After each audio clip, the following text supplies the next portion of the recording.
अस्सलामुअलैकुम वरहमतुल्लाहि वबरकातुह। प्यारे बच्चों, मैं अंसारी रिज़वान हमारे इस चैनल एक कदम और पर आप तमाम का इस्तकबाल करता हूँ।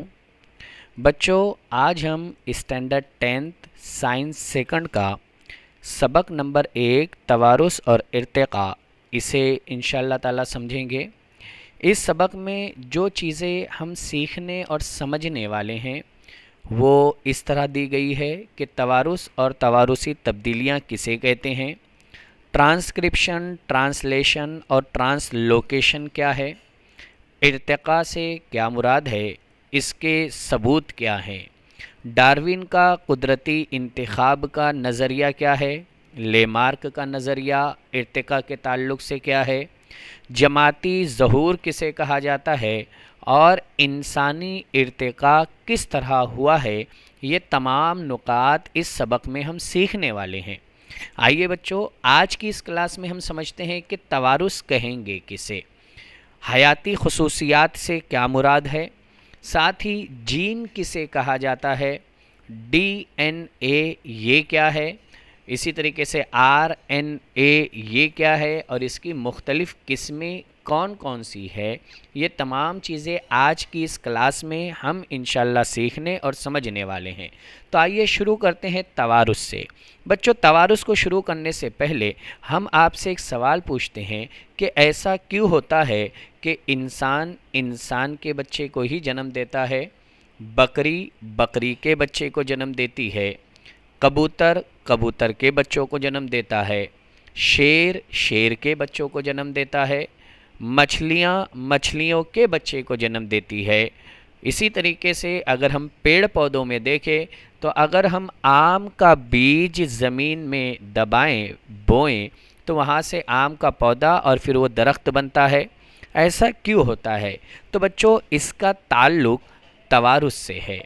तवारुस कहते किसे हैं कि एक नस्ल की हयाती खुसूसियात जीन के ज़रिए दूसरी नस्ल में मुंतकिल होने का अमल। यहाँ पर एक नस्ल यानी हम इसको आसान ज़बान में कहें कि हमारे वालिदैन, और दूसरी नस्ल यानी हम, उनकी औलाद, उनकी हयाती खुसूसियात जीन के ज़रिए से दूसरी नस्ल में मुंतकिल होने का अमल तवारुस कहलाता है। यहाँ बच्चों दो लफ्ज़ आए हैं। पहला अहम लफ्ज़ है हयाती खुसूसियात और दूसरा अहम लफ्ज़ है जीन। चलिए हम इनमें एक दूसरे को समझते हैं कि हयाती खुसूसियात किसे कहेंगे। हयाती खुसूसियात वो खुसूसियात जिनके साथ हम ज़िंदगी गुजार रहे हो। ये हयाती खुसूसियात ज़हनी भी हो सकती है और जिस्मानी भी। जैसे ज़हनी की अगर हम मिसालें लें तो हमारे सोचने का तरीका, हमारी पसंद और नापसंद, इसमें हम कहीं ना कहीं हमारे वालिदैन से मुशाबिहत रखते हैं। यहाँ पर हमारी सोचने की जो बात होती है, सोचने का जो तरीका होता है, हमारी पसंद और नापसंद होती है कलर के मामले में, खाने के जायके के मामले में, चीज़ों के मामले में, तो वो कहीं ना कहीं हमारे वालिदैन से मेल खाती है। तो बच्चों, ये तो है हमारी ज़हनी हयाती खुसूसियात। इसी तरीके से आइए हम जिस्मानी हयाती खुसूसियात की मुख्तलिफ़ मिसालें देखते हैं। जैसे कि हमारी जिन्स है, ये हमारी जिन्स ये एक हयाती खुसूसियत है। इसी तरीके से हमारा कद छोटा है, बड़ा है, ये एक अलहदा हयाती खुसूसियत है। याद रखेंगे बच्चों, हम मुख्तलिफ़ किस्म की हयाती खुसूसियात की मिसालें देख रहे हैं।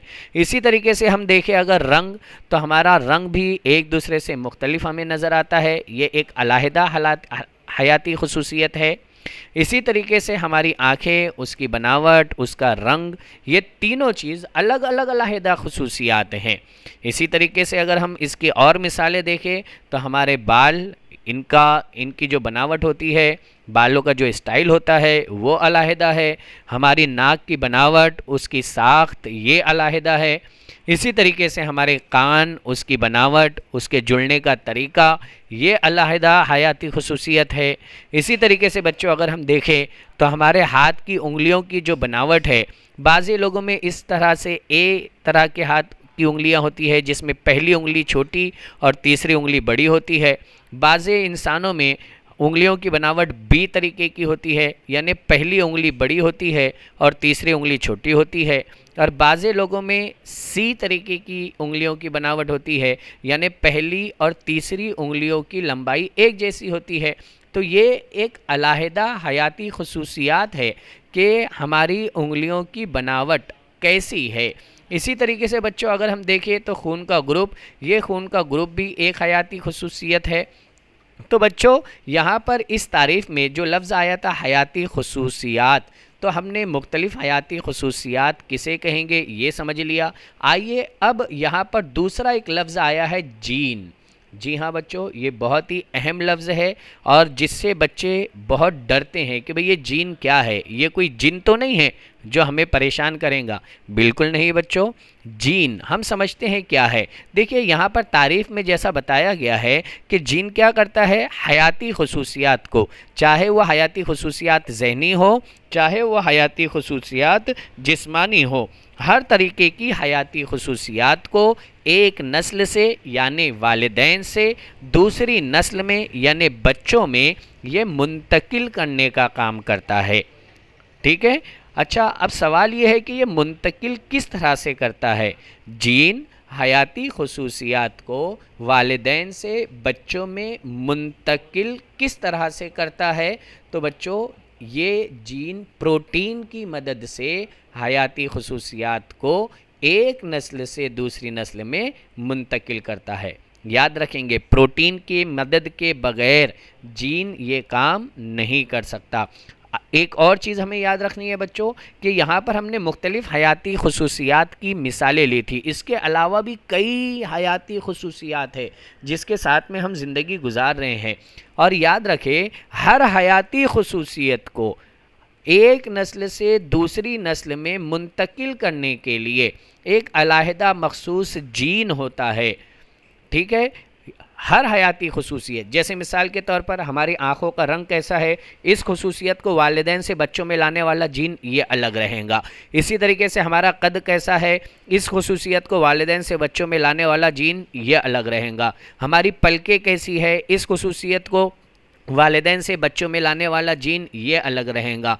हमारी नाक कैसी है, हमारे होंठ कैसे हैं, होंठ की बनावट कैसी है, हमारा कद कैसा है, हर हयाती खुसूसियत को वालिदैन से बच्चों में लाने के लिए एक अलहदा जीन रहेगा। अब सवाल ये है कि ये जीन पाया कहाँ जाता है, हम ये समझते हैं। तो बच्चों हम जानते हैं कि हर जानदार खुलियात से मिलकर के बना है, इसीलिए हम खुलिये को ज़िंदगी की इकाई कहते हैं। खुलिये के दरमियान में मरकज़ा होता है जो तमाम खुलिये के अफ़आल पर काबू रखता है। इस मरकज़े के अंदर क्रोमोज़ोम होते हैं और ये क्रोमोज़ोम जो बने होते हैं वो डीएनए से बने होते हैं और इस डीएनए के अंदर जीन होता है। तो अगर हमें बच्चों जीन को समझना है तो पहले हमें डीएनए को समझना होगा। आइए हम समझते हैं डीएनए। ये असल में एक शॉर्ट फॉर्म है किसका, डीऑक्सीराइबोज न्यूक्लिक एसिड का।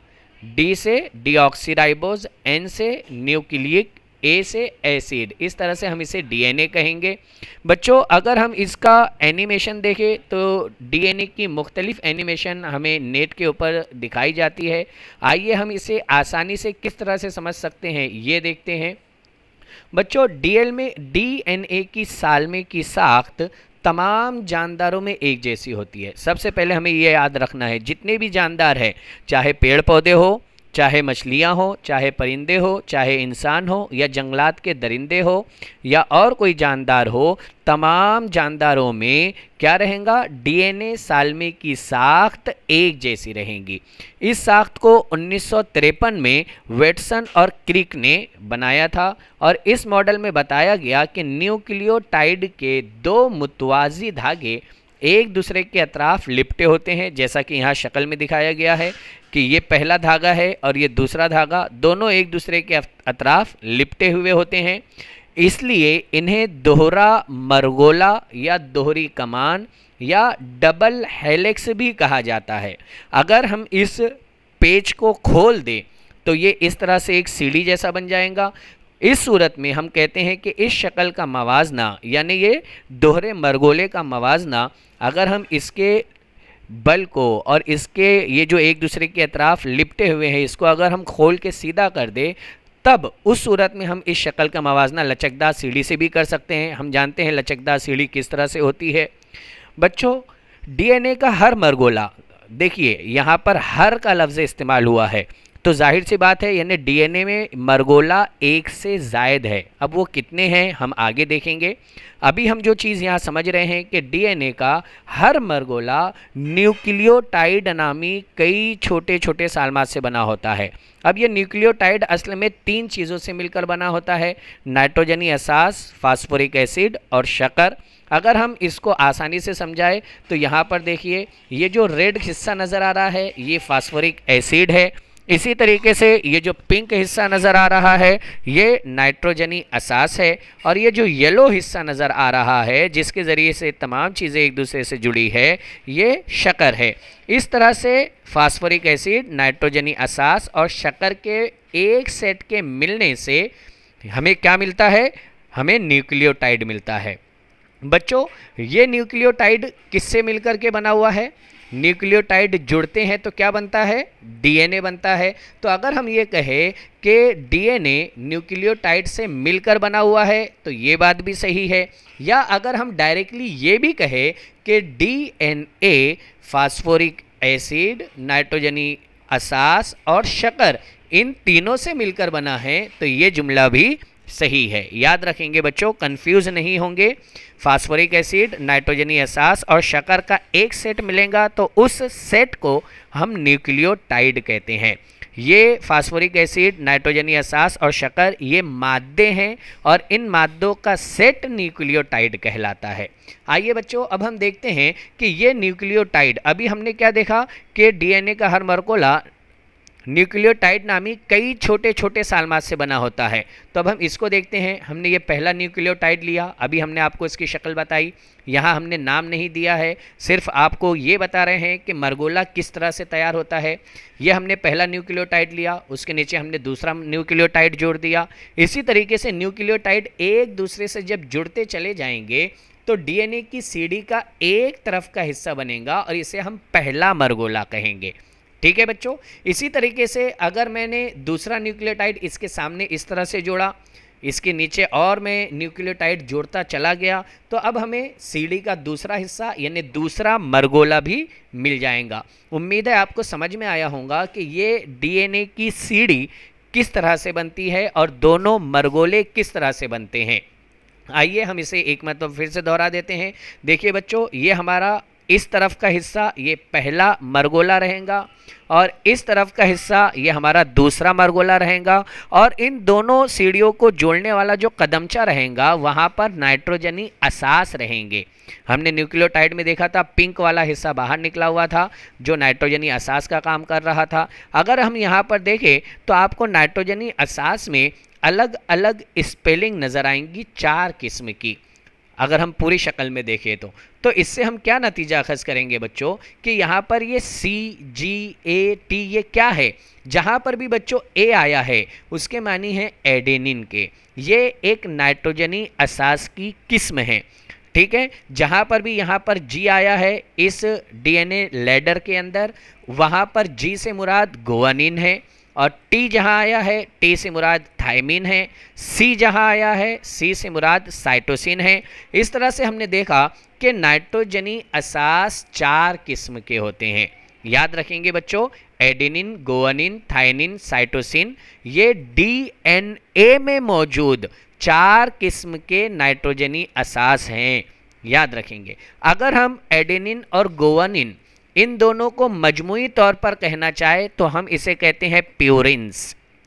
इसी तरीके से अगर हम थायमिन और साइटोसिन इनको मजमूई तौर पर कहना चाहे तो हम इसे कहते हैं पैरामिडिन्स।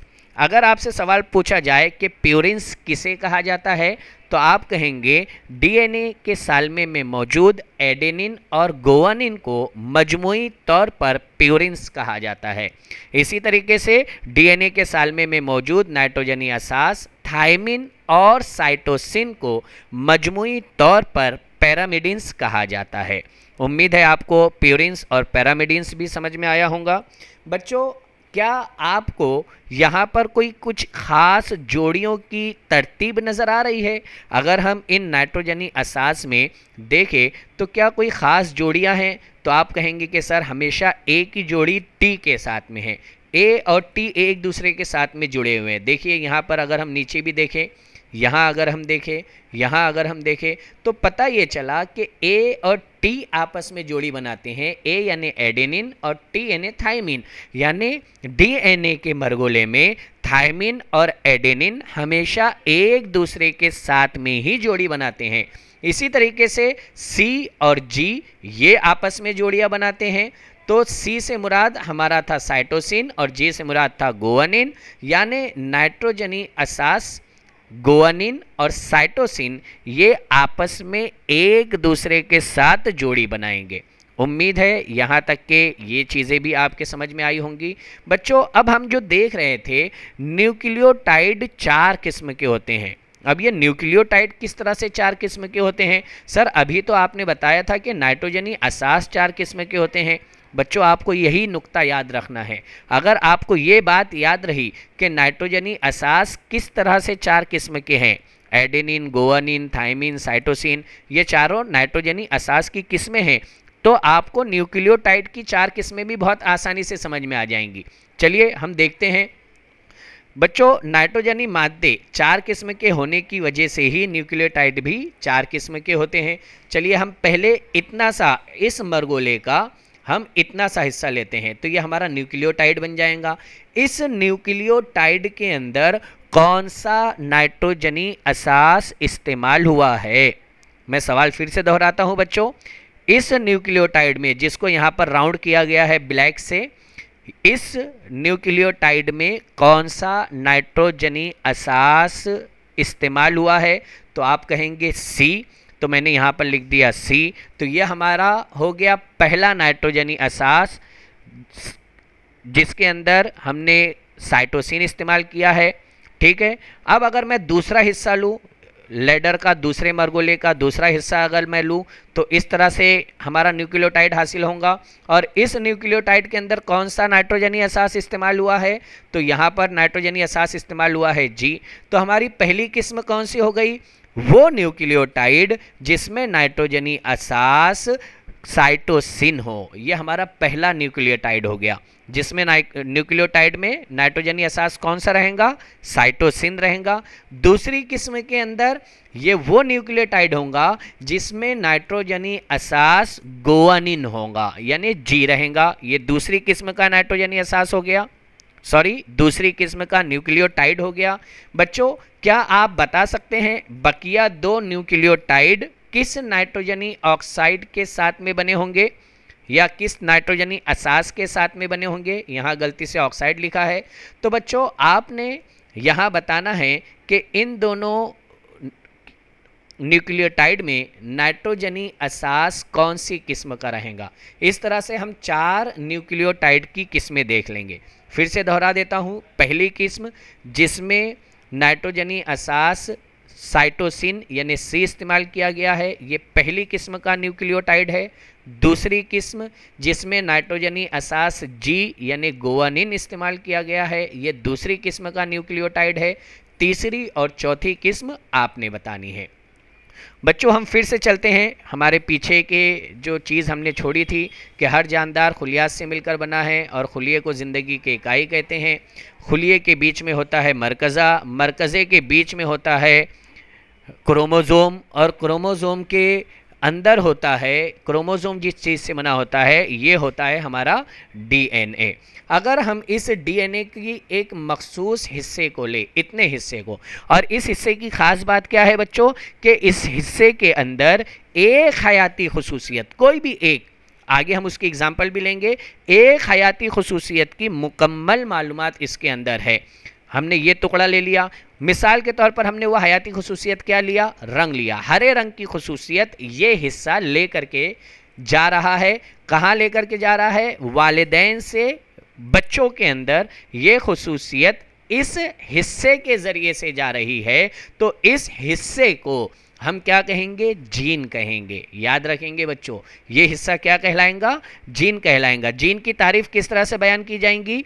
डीएनए के जिस हिस्से में मखसूस प्रोटीन यानी मखसूस खुसूसियत के ताल्लुक से तमाम मालूमात ज़ख़ीरा होती है, उसे उस प्रोटीन का जीन कहते हैं। हम इस जीन को क्या कहेंगे कि ये हरा रंग वालिदैन से बच्चों में ले जाने वाला जीन है। हमने क्या किया था बच्चों? डीएनए का हमने सालमा लिया था, उसके अंदर से एक हिस्सा हमने निकाला, उस एक हिस्से के अंदर किसी एक हयाती खुसूसियत की मुकम्मल मालूमात थी, उस एक हिस्से को हम उस खुसूसियत का जीन कहते हैं। इसी तरीके से बहुत सारी हयाती खुसूसियात के साथ हम ज़िंदगी गुजार रहे हैं और ये जीन एक दूसरे से जुड़ते चले जाते हैं और डीएनए का सालमा तैयार होता है। उम्मीद है आपको डीएनए भी समझ में आया होगा। आइए अब हम देखते हैं आरएनए। आर से मुराद राइबोज, एन से मुराद न्यूक्लिक और ए से मुराद एसिड। इस तरह से हम इसे आरएनए कहते हैं। आरएनए खुलिये में पाए जाने वाला दूसरा अहम एसिड है। अब आप कहेंगे कि सर पहला अहम एसिड कौन सा था? तो बच्चों डीएनए पहला अहम एसिड है, डीऑक्सीराइबोज न्यूक्लिक एसिड। यहाँ पर हमने डीएनए के सालमे में देखा था कि नाइट्रोजनी असास कौन सी किस्म के हैं? थायमिन, साइटोसिन, एडेनिन और गुआनिन। इसके बिलमुकाबिल जब हम आरएनए की बनावट देखते हैं तो डीएनए तो दोहरा मरगोला है और आरएनए ये हमारा अकेला सिंगल एक ही मरगोले के साथ में होता है। डीएनए की तरह अगर हम आरएनए के अंदर नाइट्रोजनी असास देखें तो डीएनए की तरह साइटोसिन, एडेनिन और गुआनिन आरएनए में भी मौजूद होते हैं, साइटोसिन, एडेनिन और गुआनिन। लेकिन डीएनए में नाइट्रोजनी असास थायमिन होता है, जबकि आरएनए में नाइट्रोजनी असास यूरेसिल होता है। ये बुनियादी फ़र्क है बच्चों, याद रखेंगे। डीएनए में 4 नाइट्रोजनी असास थायमिन, साइटोसिन, एडेनिन और गुआनिन होते हैं और आरएनए में थायमिन की बजाय सिर्फ यूरेसिल होता है, बाकी साइटोसिन, एडेनिन और गुआनिन डीएनए की तरह ही होते हैं। अगर बच्चों हम देखें इनके अफ़आल की बिना पर 3 किस्म के आरएनए होते हैं। पहली किस्म है राइबोसोमल आरएनए जिसे हम आरएनए कहते हैं। दूसरी किस्म है मैसेंजर आरएनए जिसे हम एमआरएनए कहते हैं। देखिए मैसेंजर का एम लिया गया और आरएनए ये पूरा जोड़ दिया गया। इसी तरीके से राइबोसोमल का आर लिया गया और आरएनए जोड़ दिया गया। इसी तरीके से तीसरा है ट्रांसफ़र, तो ट्रांसफ़र का टी लिया गया स्मॉल और आरएनए उसके आगे जोड़ दिया गया। इनके अफ़आल की बुनियाद पर आरएनए की 3 किस्में हैं। उम्मीद है तमाम चीज़ें आपके समझ में आई होंगी। बच्चों ये तमाम चीज़ों के समझने के बाद ही हम हमारी अगली और बहुत ही अहम चीज़ ट्रांसक्रिप्शन, ट्रांसलेशन और ट्रांसलोकेशन समझ सकेंगे, जिसे इंशाल्लाह हम अगली क्लास में समझेंगे। जज़ाकल्लाहु खैर व अहसनुल जज़ा। अस्सलामु अलैकुम व रहमतुल्लाहि व बरकातुहू।